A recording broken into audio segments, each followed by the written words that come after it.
Judges chapter 1.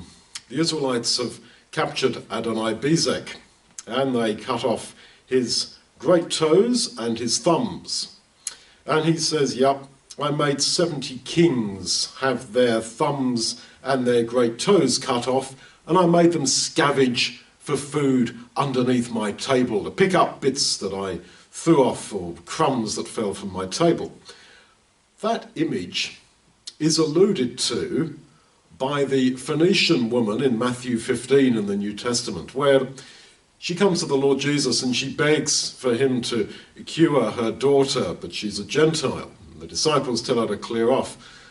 But she says to the Lord, she says, yeah, I'm a Gentile woman, and I'm just a dog that's scavenging under the table of you Jews.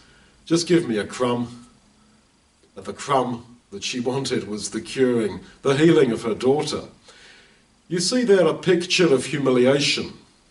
And the Lord Jesus said to her, for that saying, I will cure your daughter.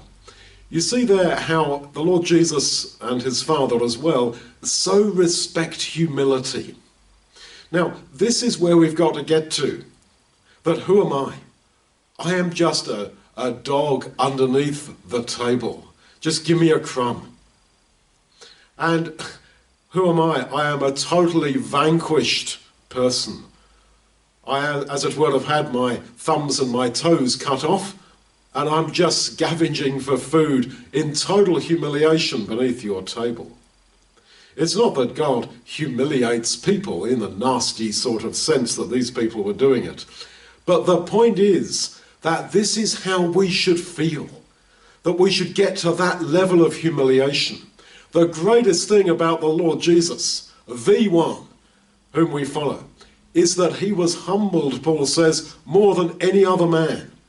He went down and down and down and became obedient to death, even the death of the cross.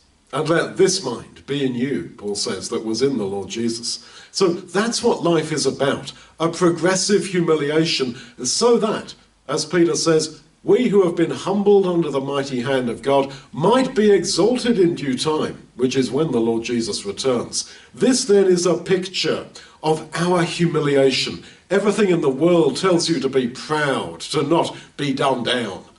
But when it comes to spiritual things, we who are serious sinners must accept this humiliation, and that is our goal, that level of humiliation.